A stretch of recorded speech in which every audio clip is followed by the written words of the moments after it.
Our movie kicks off with Grace. She and her sister have just been taken captive. They wake up to find themselves tied up and completely restrained. They are absolutely terrified, with no idea who took them or what these people want from them. Suddenly, a man steps out of the shadows holding an ancient book. He looks at Grace and explains exactly why they are here. Because she managed to survive and win the deadly game of hide and seek, she triggered a rare hidden clause in the organization's rulebook. Now, she is officially allowed to compete for the title of the Ruler. This is the ultimate position. The one who holds the ring, wields absolute power, and commands everyone else. The catch: she has to play the game one more time. Grace is completely terrified. She barely made it out of the absolute bloodbath the last time she played. She asks him if she needs to draw another card, but he tells her there's no need. It's going to be hide and seek again. But this time, she is playing against the council members themselves. They are going to hunt her down until sunrise. Whoever manages to kill her wins the title, but if she can stay hidden and survive until dawn, she wins it all. To fully grasp the nightmare she survived the first time around, let's quickly recap Part 1 in under a minute. The whole story started when Grace married the love of her life, Alex. He introduced her to his wealthy, eccentric family, but on their wedding night, they forced her to participate in a bizarre family ritual. They made it very clear that to them, this ritual was actually more important than the marriage itself. It was a game they'd been playing since the days of their great-grandfather. He was an ambitious game merchant who once crossed paths with a mysterious man named Lebeo. Lebeo handed him a puzzle box and challenged him to solve it. In exchange, he promised to fund the grandfather's entire business empire. The grandfather actually managed to solve it. But Lebeo laid down one dark condition. Anyone new who marries into the family must play a game. It became their ultimate, unbreakable tradition. So, Grace was handed the mysterious box. She drew a card, and it told her she was playing hide and seek. With her terrible luck, she pulled the absolute deadliest game on the roster. The entire family spent the whole night aggressively hunting her down. Their goal was to kill her before sunrise, because if they failed, Lebeo's curse would wipe out their entire bloodline. In the end, even Alex betrayed her. After she managed to kill his mother in self-defense, he was fully prepared to finish Grace off himself. But the sun finally came up. The curse triggered. One by one, his entire family violently exploded. Alex was the only one left standing because he was technically her husband. But the second she pulled off her wedding ring and threw it right in his face after everything she had endured, he exploded too. Grace was the sole survivor, and by default, she became the heir to the family fortune. Now that we're caught up, let's dive right into the events of Part 2 from the very beginning. We see Grace right after she escapes the burning mansion. Her injuries are incredibly severe, and she completely loses consciousness. At the hospital, she is literally fighting for her life, but the doctors somehow manage to save her. When she finally wakes up, she finds her wrist handcuffed to the bed rails. A detective is standing right over her. He immediately accuses her of orchestrating the entire bloodbath. He believes she burned the mansion down and deliberately murdered her husband's entire family. But before she can even defend herself, her sister, Faith, walks into the room. Grace is completely stunned. They haven't seen each other in over 7 years, and their relationship has been practically dead. Faith deeply resents Grace for abandoning her and moving away all those years ago. The detective steps out, leaving them alone. Faith demands to know what happened to her. Grace just shakes her head. "If I told you, you wouldn't believe me." The tension boils over into a massive argument, getting so bad that Faith actually regrets showing up. But right before she walks out the door, Grace stops her and tells her the entire, unbelievable truth. Faith is absolutely shocked, unable to process that her sister survived that living nightmare all by herself. Meanwhile, in a completely different location, we meet Danforth. He is a high-ranking official and a senior member of Lebeo's dark organization. His lawyer approaches him and delivers the news. The entire Ledoma family has been wiped out. The second he hears this, he sends out an encrypted message to his own family. He informs them that Grace was the sole survivor of the curse, the game has officially begun, and they need to prepare. We realize his family members are scattered all over the globe. But the moment they receive the alert, they are completely ecstatic. His children, Titus and Ursula, arrive quickly before the rest. It becomes clear that their family has always been fierce rivals with the Ledoma bloodline, fighting for ultimate power. They know all the rules of the game. Since Grace is now the official heir, Danforth warns his kids that they must force her to play and kill her to claim the victory. We learn that whoever wins this dark game gains unimaginable authority. They get the power to rule the world, and everyone else is forced to obey their commands. Then, Danforth makes a shocking demand. He orders his own children to kill him. According to the twisted rules of the game, his death is the only way to grant them the right to hunt Grace. Without hesitation, they follow his final command. They suffocate him with a pillow and end his life. Back to Grace. The detective is transferring her to the police station for official interrogation. But out of nowhere, the detective is violently struck in the neck with a sharp weapon. Bill, the oldest of Danforth's children, has arrived. He immediately starts hunting Grace. She and Faith sprint for their lives, completely terrified. They have absolutely no idea who this man is or why he is trying to kill them. They find a hiding spot and manage to grab the dead detective's gun, desperately trying to find a way out. Suddenly, Bill ambushes them. He lunges at Grace, ready for the kill. But right before he can land the fatal blow, he violently explodes. He broke the sacred rules. He tried to kill her before the game had officially started, and the curse instantly took its revenge. Grace isn't even surprised. She's seen way too much. Faith, on the other hand, is absolutely terrified and starts screaming. Grace cuts her off. "There's no time for this. We have to go now. There could be more of them coming." She rushes over to the dead detective, grabs his keys, and unlocks the handcuffs. She throws her dress back on, getting ready to fight, but right before they can escape, the elevator doors slide open. The lawyer steps out and immediately drops a tear gas grenade, knocking them both unconscious. He wasn't expecting to find Faith there. According to their intel, Grace didn't have a sister, but he decides to just take her along anyway. Meanwhile, Titus and Ursula are preparing to carry out their father's final wish. They summon every single member of the council to witness the game. They wait for them to arrive. First comes their cousin Ignacio and his son Felipe. Then comes his sister Juan with her son Chang. And finally, their brother Viraj arrives, along with Madhu and his wife Martina. The lawyer transports Grace and her sister via helicopter. When they finally wake up, they find themselves in a waking nightmare. They are tied up, completely surrounded by people who clearly want them dead. Ursula steps forward to introduce them.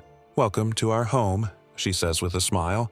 Grace instantly flashes back to the moment her fiancé's family welcomed her 7 years ago, right before their house turned into a slaughterhouse. She pieces it together immediately. This family wants her to play the exact same twisted game. They are just as obsessed with these demonic rituals. The lawyer steps forward, formally introducing himself as the sole legal counsel for Mr. LeBay and his entire organization. He explains the stakes. She managed to defeat one family, but the organization is actually ruled by a council made up of 6 other families. Only 4 of them are left, and they are the ones standing right in front of her. "The reason you are here," he says, "is because surviving hide-and-seek triggered a hidden clause in our bylaws. It is an incredibly rare event. It gives you the right to compete against them for the title of the ruler, the one who commands everyone, wielding absolute authority and the ring. Now that Danforth is dead, the throne is empty, and they all have the right to fight for it." Grace asks if she has to draw another card. He tells her no. Since she already survived hide-and-seek, the game is simply going to reset. But this time, she is playing against the council members themselves. They will hunt her down until sunrise. Whoever kills her wins the title. If she manages to stay hidden and survive until dawn, she wins. But there's a catch. If the throne is still empty when the sun comes up, LeBail's curse will wipe out every single member of the council. Grace looks right at him. "That sounds great, but I'm not playing." The lawyer just smiles. "Of course, it's completely up to you." He casually signals his assistant to execute her sister. Grace instantly caves. She has absolutely no choice but to agree. Faith starts panicking, yelling that she has nothing to do with this. She hasn't even spoken to Grace in 7 years. But to the council, Faith is an absolute goldmine. They finally found Grace's weakness, and they are definitely going to exploit it. Right at that moment, Francesca steps out of the shadows. This is Alex's first fiancée. Grace had absolutely no idea she even existed. The pure hatred in Francesca's eyes is undeniable. She blames Grace for stealing her fiancé and then literally blowing him up. She is fully planning to use this game to get her bloody revenge. They drug Grace and Faith, knocking them out cold once again. Before the hunt begins, the lawyer lays down the final ground rules. First, the hunters must use traditional, antique weapons, exactly like the ones their ancestors used when they originally made the pact with Lebail. Second, no council member is allowed to kill another council member. If they break that rule, the curse will trigger, and Lebail will punish their entire bloodline. One by one, they sign the blood pact. They slice their hands and leave their bloody fingerprints on the contract. It's a literal deal with the devil. There is no turning back now. The lawyer adds one last detail. Only one hunter from each family is allowed to pursue her at a time. The rest must stay back and watch. If their designated hunter dies, the next person in line from that family steps in to take their place. With the rules officially set, he wishes them all good hunting. They dump Grace and her sister out in the massive gardens while they are still unconscious. The lawyer starts a countdown. The game officially begins. The hunters step out into the night to track her down. A few moments later, Grace wakes up. She realizes she is handcuffed directly to her sister. Faith wakes up, takes one look at the nightmare they are trapped in, and snaps. "Okay, I get your story, but why are they hunting me?" Grace gives it to her straight. "They don't care about you at all. They only brought you here to slow me down so they can catch me and kill me faster. If you don't listen to exactly what I say, we are both going to die." Meanwhile, the twins, Titus and Ursula, are already bickering over which one of them is going to wear the ring after they kill Grace. They are incredibly overconfident. On the other side of the grounds, Juan deploys a surveillance drone to locate the sisters. She speaks to them through its speaker, claiming she found a loophole in the game and can actually save them. But before she can even finish her sentence, the twins blast the drone right out of the sky. Grace and Faith sprint as fast as they can, desperately hoping to find a way out of this nightmare. But their hopes are completely shattered. They reach a massive, towering gate that blocks any chance of escape. They are forced to run back into the woods. Faith snaps at her, demanding to know how Grace could have possibly been blind enough to marry into a satanic cult. Did his money blind you that much? They fall right back into their old habit of arguing. Suddenly, they spot Ursula and dive into hiding. Ursula calls out, claiming she isn't their enemy. She tells them she just got pulled into this by accident, becoming part of something much bigger than herself. But the rules are crystal clear. It's either them or her. Out of nowhere, Titus ambushes them from behind with an axe. They sense him at the absolute last second, dodging the swing, knocking him to the ground and sprinting away. Ursula is absolutely furious with her brother. She was this close to tricking them. She yells at him, telling him they have to work together, not play solo. This is their legacy. Nobody else deserves it, and their father didn't sacrifice his life for nothing. Meanwhile, the sisters spot a building in the distance. They immediately disagree on what to do. Faith wants to go inside, hoping to find a phone to call the police. Grace argues that the longer they stay trapped in here, the higher the chances they get caught. She insists they need to find a way to breach the gate and escape. Faith stubbornly stands her ground. Grace warns her, "We are going to die because of your stupidity. We're completely exposed out here. They're going to find us in seconds." While they are arguing, Ignacio sets up his sniper rifle in the distance, getting ready to take them out. But he fumbles and drops the magazine. When he hastily jams it back in, the gun accidentally discharges. The sisters hear the gunshot and immediately make a run for it. Ignacio starts firing wildly but somehow manages to miss every single shot. The rest of the council members are watching this entire disaster unfold through the security cameras. They look like a disappointed sports crowd screaming at a terrible team. Kip openly mocks Ignacio, telling his son, "Make sure you tell your dad to never touch a sniper rifle again." Kip pulls out his phone, trying to text Ignacio to tell him where they are hiding. But the lawyer instantly steps in and stops him, reminding him that outside interference is strictly against the rules of the game. Ah, yes, a completely honorable game where human hunting is fine, but cheating is where they draw the line. We cut back to Grace and Faith, still hiding from Ignacio and his terrible aim. Faith spots a large gas cylinder and gets an idea. Suddenly, thick smoke fills the area, completely blinding Ignacio. The sisters use the cover to make a run for it.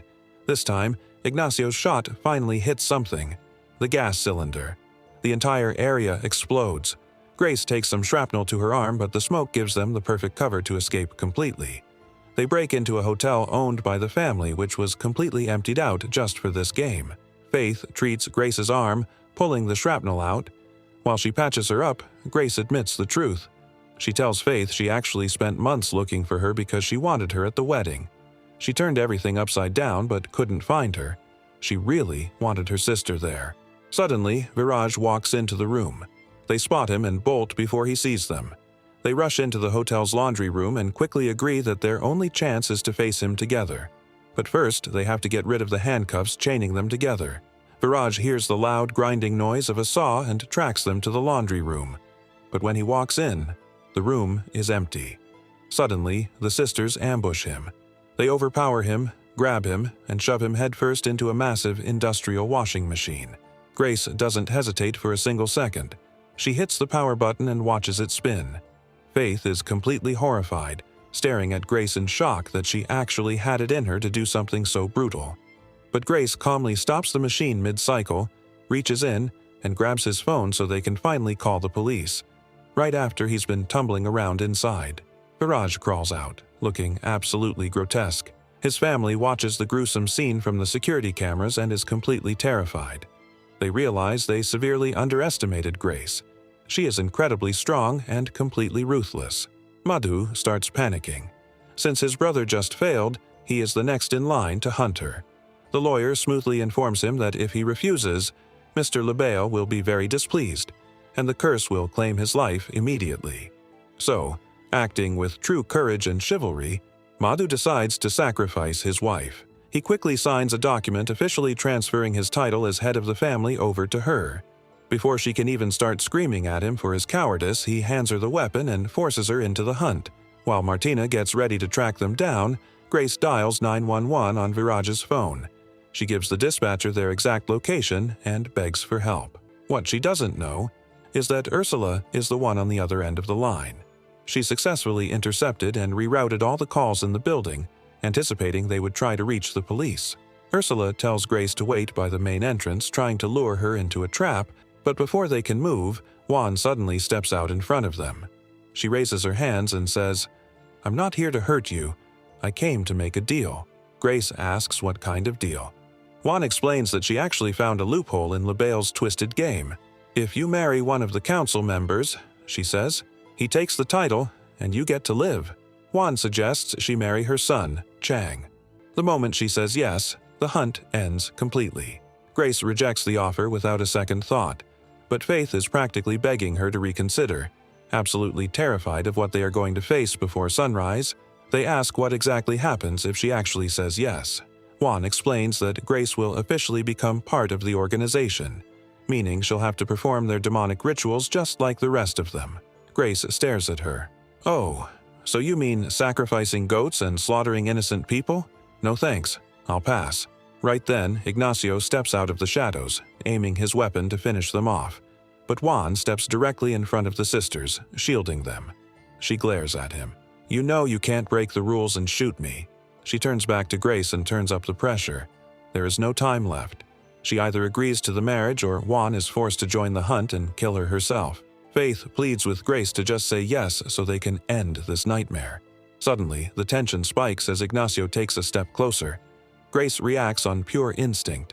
She grabs Juan's arm, forcing the sword still in Juan's hand straight through Ignacio's skull. Since he technically died by the hands of a fellow council member, Juan just broke the golden rule. She instantly explodes, and because of the curse, her son explodes right along with her. Grace wipes the blood away and casually tells her sister, "Don't worry, you get used to the exploding guts eventually." Just like that, they've managed to eliminate 3 of the hunters. Now, it's just Titus and his sister left on the board. Faith is finally starting to adapt to the chaos. She grabs a sword off the ground to defend herself. As they move, she asks Grace why she didn't just take the deal. Grace shakes her head. She refuses to spend the rest of her life slaughtering innocent people. They are all absolute psychopaths who sold their souls to the devil. I am not going to become one of them. Faith brings up the past again, blaming Grace for abandoning her and moving away when they were younger. Grace finally tells her the truth. She didn't have a choice. She got a scholarship, and it was a once-in-a-lifetime opportunity. She was only 18. She couldn't take on the massive responsibility of raising a child at that age. Her plan was always to come back and get Faith once she graduated and got on her feet. When Faith refuses to believe her, Grace insists she tried calling her over and over again, but Faith never picked up the phone. Eventually, they realize none of this matters right now. Survival is the only priority. They try calling the police one more time, but this time, Titus is the one on the other end of the line. They tell him they are at the main gate. The twins head straight there, walking right into a trap. Grace steps out, disarms Ursula, and points the gun right at her. "Next time, try changing your voice," she says. Grace knew it was her from the very beginning. Grace demands the code to open the gate.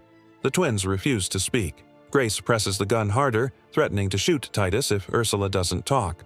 Ursula, showing that signature family loyalty, just shrugs. "Go ahead, shoot him. It actually works out perfectly for me. I get the title all to myself." Titus uses the chaos to his advantage. He starts manipulating Faith, telling her Grace is just going to abandon her all over again because old habits never die. He distracts them just long enough to grab Faith and pull her in as a human shield. Right at that exact moment, Martina finally arrives. She took her husband's place in the game and is speeding toward them in a car. But instead of joining the hunt, she swerves, smashes straight through the main gate and speeds off into the desert, completely abandoning the game. During the confusion, the tables turn. Ursula manages to grab Grace, but Faith successfully breaks free from Titus's grip.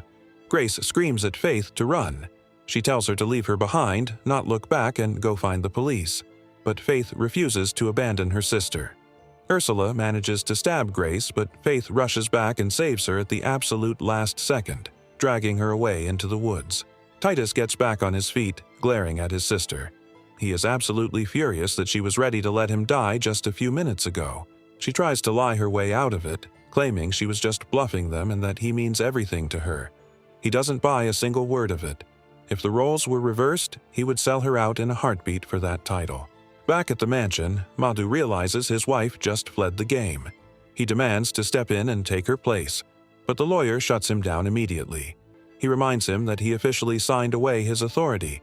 He is no longer the head of the family.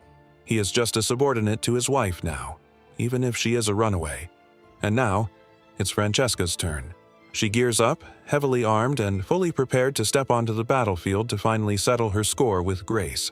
The sisters make it back to the hotel. Grace immediately starts scolding Faith for not taking the chance to run when she had it. She tells her she should have escaped and gone straight to the police. She berates her for making stupid decisions without thinking about the consequences. Faith fires right back. "Instead of thanking me for saving your life, this is what I get?" She reminds Grace that she is only trapped in this nightmare because of her. Then she drops a heavy line. She sarcastically apologizes, saying she really should have just abandoned her, just like Grace taught her to do. The argument explodes, and Faith just walks away, leaving Grace alone. A few seconds pass. Grace feels a sharp pang of guilt and turns to go after her, but she stops dead in her tracks. Francesca is standing right in front of her, with a literal bazooka resting on her shoulder. But there's a catch. She's holding it completely backward. When she pulls the trigger, she blows the wall behind her to pieces instead of hitting Grace. Honestly, this family absolutely deserves the curse. Grace whips out the pepper spray and blasts it straight into Francesca's eyes. But Francesca fights through the blinding pain and sprays Grace right back.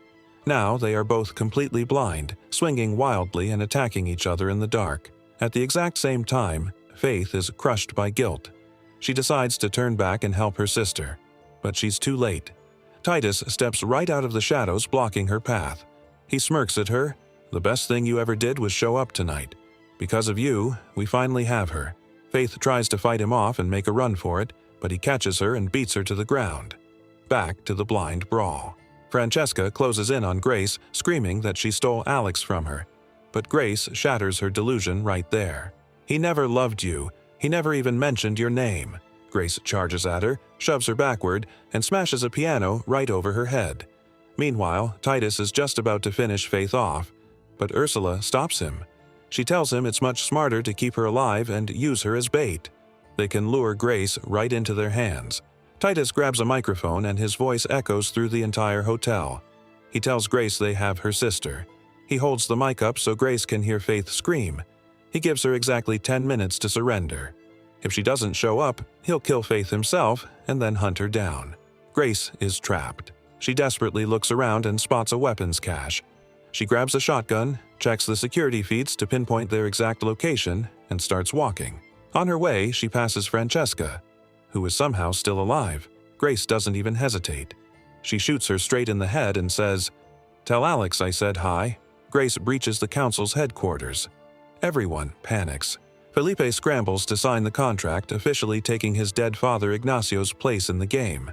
Grace kicks open every single door, hunting for her sister. She grabs Kip and threatens to blow his head off if he doesn't talk.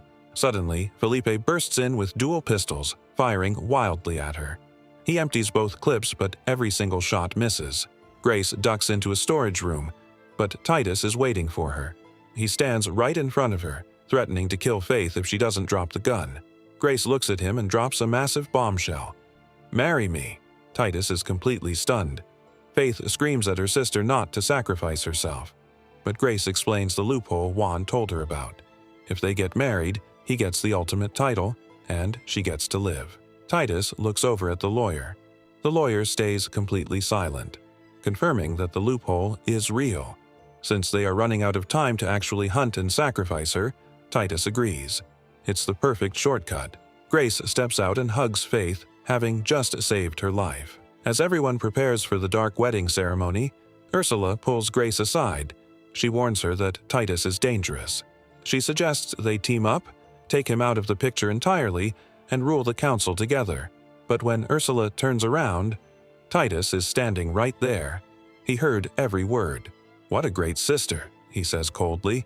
He grabs her and snaps her neck, reminding her that there is absolutely no rule against killing your own family. Grace is horrified, but she has no other choice. She puts on a black dress and walks down the aisle to begin the demonic ritual. Faith tries to stop her, but Grace tells her it has to be done. The lawyer begins the dark ceremony. He takes a blood sample from both of them. He asks if they take each other as partners. They both say yes. They sign the Eternal Blood Pact and exchange the rings. The lawyer officially pronounces them husband and wife. He hands Titus the master ring of the ruler. The game officially ends. Everyone starts clapping and congratulating him. But in a split second, Grace lunges forward. She stabs him straight in the neck with a sharp blade. Everyone freezes in absolute shock, but no one steps in to stop her. Grace keeps stabbing him, forcefully ripping the master ring right off his finger. She looks down at him and spits his own words back in his face. "There is no rule against killing your own family." Faith rushes in, shoves him backward, and sends him tumbling right into the sacrificial pit to his death. Grace slips the master ring onto her own finger. She commands everyone to kneel, and they immediately obey. She is officially the head of the council. And her very first decree?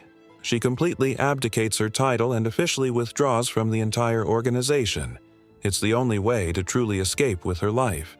Since no one has ever done it before, there is absolutely no rule preventing her from stepping down. The lawyer clears his throat.